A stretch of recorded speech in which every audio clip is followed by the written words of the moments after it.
Hello, I'd like to welcome you to this presentation of Discovering Personalities. For the next few minutes, I'll be teaching how to better understand personalities, and more importantly, how to better understand yourself and others for improved communication relationships. Personalities over time have been evaluated by the smartest of scientists, and even today science wants to know, what makes people tick? Why do we do the things we do? Going back to the earliest of times and up until the present, the desire to predict and understand personalities has greatly increased. Several thousand years ago, a standard model was formed declaring that there are 4 basic personalities. You might recognize them. There is fire, air, earth, and water. And just as it says, fire, hot, driven, wanting to get things done now. Air, breathy, a lot of conversation. Sunshiny. Earth, structured, control, boundaries. Water, deep thinking and emotional. And over these many years, this was the most dominant method to determine what makes people tick. And then came a more accurate method in the early 1900s, personality evaluations.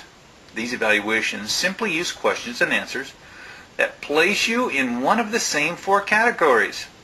But as you know, that the vast majority of personality evaluations are not much better than astrology, in that you can read almost anyone's personality description and having a feeling that a certain level of you have some part of all of the other personalities in you. Now let's jump to a more modern time. The simple truth is that personality evaluations are measuring if you are right brain or left brain, and if you're an extrovert or an introvert. As you can see, the right brain best understands and focuses on art and music, creativity, intuition, holistic thinking, and humanistic thought. And the left brain is analytic, with structure, language, logic, science, and math. But there's a continual challenge keeps coming up in the simple self-evaluations.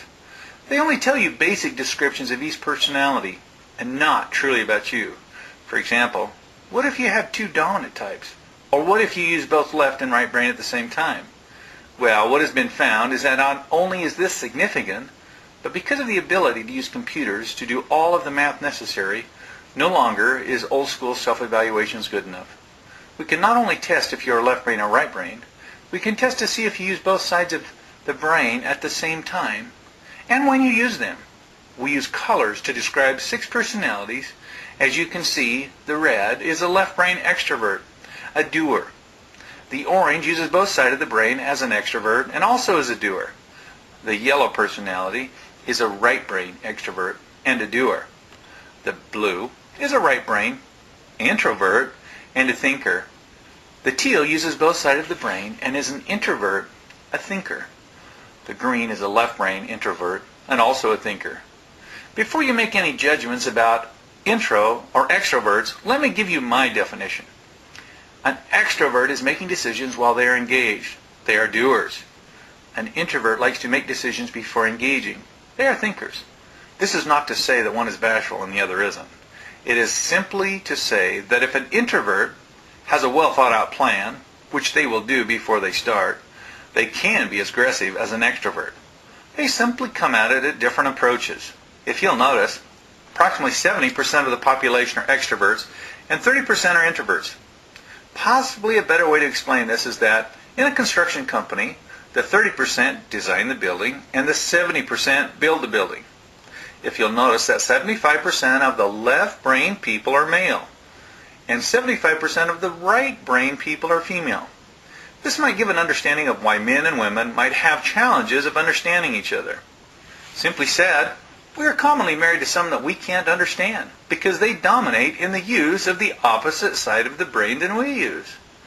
This could be a good description of unconditional love, to be married to someone that you simply can't understand.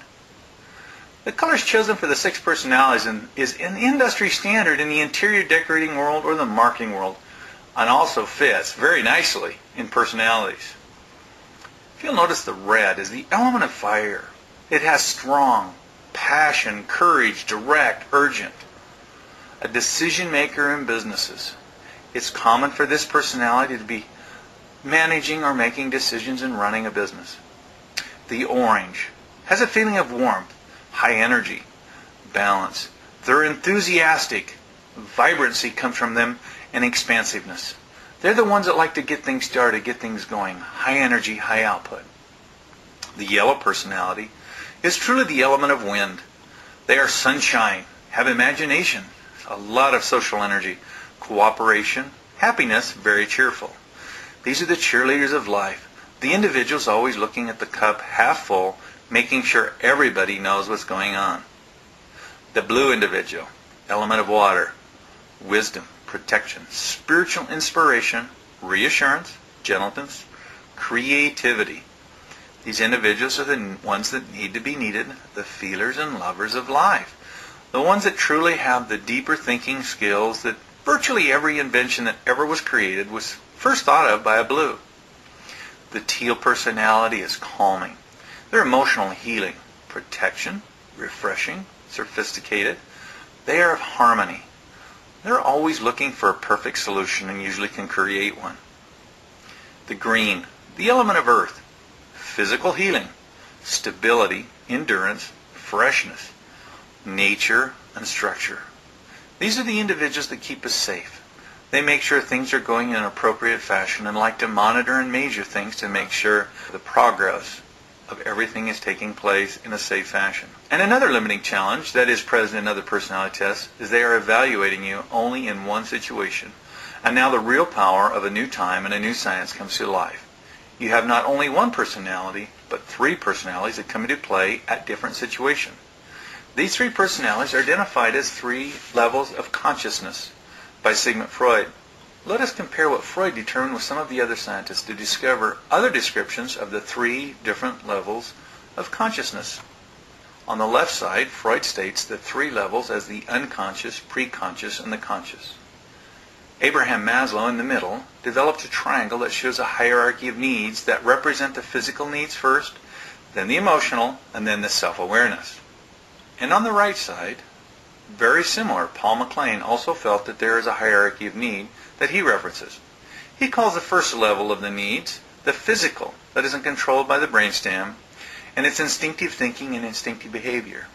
The limbic part of the brain is more emotional, and it's just above the brainstem, and the neocortex is the rest of the brain, and it controls the higher order thinking skills, more of the conscious brain. As you can see, all three reference a physical or an unconscious part of our personality, and all three reference an emotional or social part of our personality, and all three represent a conscious, creative, higher thinking brain. And when we put them all together with the identity profile, you can have a greater appreciation for the accuracy and depth this profile has. You now can understand your innate personality and who you really are. Your social or printed personality, the one that was taught to you by your parents. And your higher thinking brain, or your conscious personality, the one better determines what you do for fun and your preferred type of employment. The identity profile is truly dynamic. Learn how you shift from one personality to the next and how to manage it for success. Versatile. Learn how your personality influences each area of your life. It's simple, easy to use, easy to learn, and easy to understand. The conscious is active thinking at the highest level of satisfaction. The subconscious is a learned response, a social interaction. The innate is core motivation. It's truly your inner feelings. Again, I would like to congratulate you for finding one of the greatest resources you could ever use for self-discovery, romance, self-leadership, or team leadership. Thank you for visiting our website.